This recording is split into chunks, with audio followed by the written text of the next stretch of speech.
جب حکم آتا ہے فاصدع بما تؤمر، اے نبی اب ڈنکے کی چوٹ کہیے. شروع میں 3 سال جو ہے حضور نے جس کو کہتے ہیں پی پی کال، پرسن ٹو پرسن، انفرادی رابطے کے ذریعے سے جو ہے وہ دعوت کو پھیلایا تھا. اب آپ کے پاس حکم آ گیا فاصدع بما تؤمر، اے نبی بس اب یہ جو لو پروفائل میں، یہ نوٹ کر لیجئے، خفیہ دعوت کا کوئی دور محمد رسول اللہ صلی اللہ علیہ وسلم کی اس جد و جہد میں نہیں آیا، کوئی خفیہ بات نہیں تھی، انڈر گراؤنڈ موومنٹ نہیں تھی، ہرگز نہیں. البتہ لو پروفائل میں پرسن ٹو پرسن کانٹیکٹ کے ذریعے سے بات پھیل رہی تھی. لیکن اب حکم آ گیا فاصدع بما تؤمر، اے محمد اب ڈنکے کی چوٹ کہو جس چیز کا کہ تمہیں حکم ہوا ہے. پھر آپ کوہ صفا پر چڑھے. اب کوہ صفا جو رہ گیا ہے بیچارہ، وہ تو اس کا ایک سمبل ہے، علامت ہے جو باقی رہ گئی ہے. حضور کے زمانے میں وہ باقاعدہ ایک پہاڑی تھی، ایسی پہاڑی کے جس کے پیچھے کوئی لشکر بھی چھپ سکتا تھا، ایسی پہاڑی. بہرحال یہ چونکہ عرب کا دستور تھا، یہیں سے ہمیں ایک بات معلوم ہوتی ہے کہ دعوت کے لیے جو بھی آپ کے زمانے میں مروجہ ہو طریقے ان سب کو اختیار کرنا. ہاں اگر کوئی شرافت کے یا حیا کے منافی کوئی شے ہے تو اس کو اس میں سے ختم کر دیا جائے، لیکن یہ کہ جتنے بھی ذرائع ہوں ابلاغ کے جو موجود ہوں آپ کے وقت میں وہ آپ کو استعمال کرنے چاہیے. جب حکم ہوا فاصدع بما تؤمر تو آپ نے رواج کے مطابق یہ شکل اختیار کی. رواج کیا تھا؟ عرب میں آپ کو معلوم ہے کہ قبائل ایک دوسرے پر حملہ کرتے رہتے تھے، غارت گری ہوتی تھی، لوٹ مار ہوتا تھا. تو اگر کسی کو یہ اطلاع مل جاتی تھی کسی قبیلے کے فرد کو کہ فلاں قبیلہ ہم پر حملے کا پروگرام بنا رہا ہے، اور ہو سکتا ہے آج ہی رات کو، اور رات کو بھی نہیں، وہ جسے آپ کہتے ہیں small hours of the morning, اس میں وہ آ کر حملہ کیا کرتے تھے 2 3 4 بجے، جبکہ نیند کا انتہائی غلبہ ہوتا ہے لوگوں پر. وہ سوئے ہوئے پر آ کر اچانک ٹوٹ پڑنا، قتل بھی کرنا اور لوٹ مار کر کے بھاگ جانا، یہ ان کا ایک عام رواج تھا. تو جس کسی کو اطلاع مل جاتی تھی کہ قبیلہ جو ہے اس طور سے حملہ آور ہوا چاہتا ہے، وہ کسی بلند مقام پر چڑھ جاتا تھا، کپڑے اتار دیتا تھا، مادر ذات برہنہ ہو جاتا تھا، نعرہ لگاتا تھا وا صباحا، ہائے وہ صبح جو آیا چاہتی ہے جس میں غارت گری ہوگی، جس میں لوٹ مار ہوگی، جس میں کشت خون ہوگا، وا صباحا، وہ صبح، ہائے وہ صبح جو آیا چاہتی ہے. اب دیکھیے دونوں چیزیں اس نے جمع کر لی، آڈیو ویژول، اس لیے کہ جہاں تک تو اس کی آواز جا رہی وا صباحا، وہاں تک تو لوگوں نے اس کی آواز کو سن لیا، وہ لب کے دوڑے، کوئی بڑی خبر ہے، کوئی حملہ ہوا چاہتا ہے، کوئی بڑی تباہی آنے والی ہے، یہ شخص اس کی خبر دینا چاہتا ہے، تو دوڑو لب کو سنو اس کی بات. اور جہاں اس کی آواز نہیں جا رہی وہ عریاں نظر آ رہا ہے کھڑا ہوا، اسی لیے اسے نذیر عریاں کہتے تھے، خبردار کرنے والا، وارن کرنے والا جو بالکل ننگا ہو گیا، نذیر عریاں. حضور نے اس میں صرف یہ کمی کی کہ ظاہر بات ہے کہ یہ حیا کے خلاف تھی، بات فطرت کے منافی تھی، آپ نے کپڑے نہیں اتارے، لیکن نعرہ وہی لگایا وا صباحا. اب لوگ جو ہے وہ آئے، جمع ہوئے، اونچائی پر آپ کھڑے تھے، لوگوں نے دیکھا بھی، پھر اپنی دعوت پیش کی.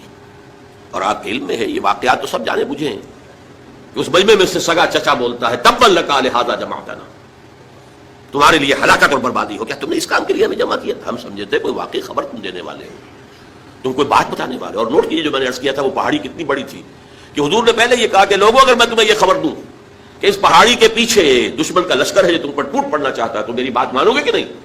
یعنی وہ پہاڑی اتنی تھی کہ اس کے پیچھے کوئی گروہ، کوئی لشکر جو ہے وہ چھپ سکتا تھا.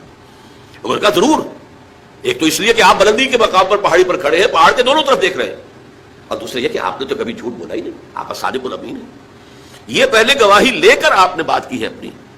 میں تمہیں اللہ کے عذاب سے ڈراتا ہوں، آخرت کے محاسبے سے ڈراتا ہوں، جس پر اس نے کہا تبا لکا لہذا جمعتنا، جس پر یہ صورت نازل ہوئی ہے تبت یدا ابی لہب وتب ما اغنی عنہ مالہ وما کسب سیصلی نارا ذات لہب وامرأتہ حمالۃ الحطب فی جیدہا حبل من مسد. تو یہ میں نے 2 جھلکیاں آپ کو دکھائی ہیں کہ کیسا میگر سٹارٹ ہے، کتنا دل کو توڑ دینے والا، کتنا انسان کی ہمت کے لیے سمجھیے کہ صبر آزما جس کو کہنا چاہیے، صبر کی پوری آزمائش کرنے والا یہ معاملہ ہوا ہے جس سے کہ آغاز ہوا ہے. اور میں اس کو اب مختصر کر رہا ہوں. پورے 10 برس کی محنت اور مشقت محمد عربی صلی اللہ علیہ وسلم. اور ذہن میں رکھیے آپ جیسا مبلغ، آپ جیسا مربی، آپ جیسا مزکی، آپ جیسا معلم نہ پہلے پیدا ہوا نہ کبھی ہو سکتا ہے.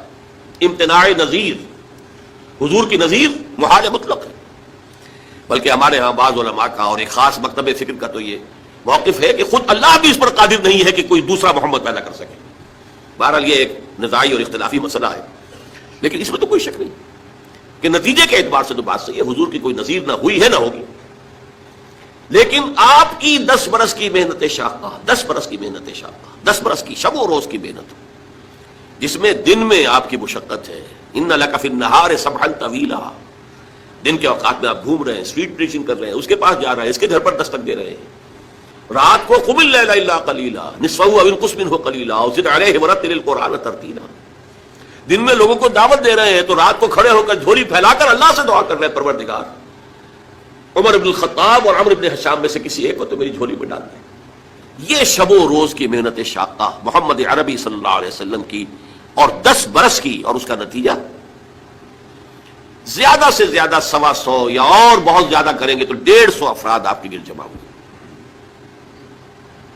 چنانچہ 10ویں سال کو آپ نے عام الحزن قرار دیا.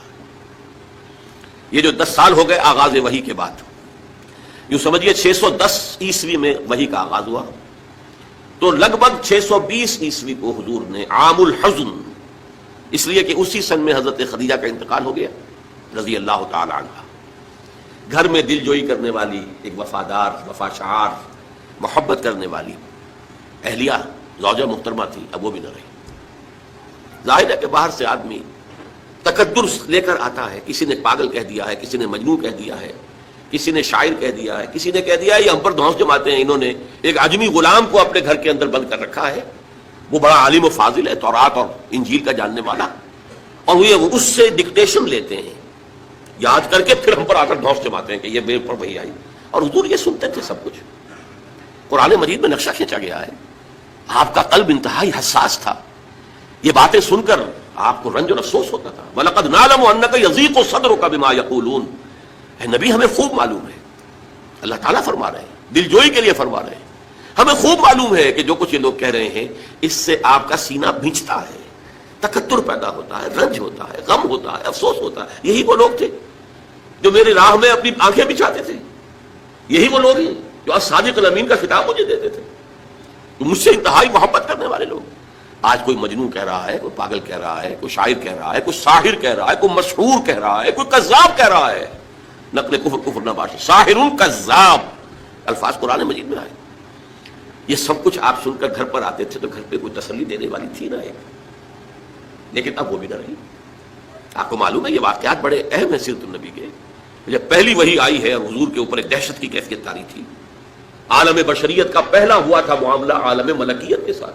جبرائیل سے پہلی ملاقات غار حرا میں، اس کی طبیعت کے اوپر تمام جو ہے ایک دہشت تھی. آئے ہیں تو کانپ رہے تھے، پھر بخار چڑھ گیا ہے. اس میں کہا ہے آپ نے خشیت والا نفسی، خشیت والا نفسی، خشیت والا نفسی، مجھے اپنی جان کا اندیشہ ہے. یہ کیا صورتحال ہے، یہ کیا ذمہ داری ہے جو مجھ پر آ گئی. تو وہی تھی، وہی غمخوار بھی تھی، وہی ہمت بندھانے والی بھی تھی، وہی ہے جس نے پہلے تو یہ کہا اللہ آپ کو ضائع نہیں کرے گا، آپ فکر نہ کریں، آپ تو یتیموں کی سرپرستی کرتے ہیں، بیواؤں کی خبرگیری کرتے ہیں، آپ بھوکوں کو کھانا کھلاتے ہیں، غریبوں کی جو ہے خدمت کرتے ہیں، اللہ آپ کو ضائع نہیں کرے گا.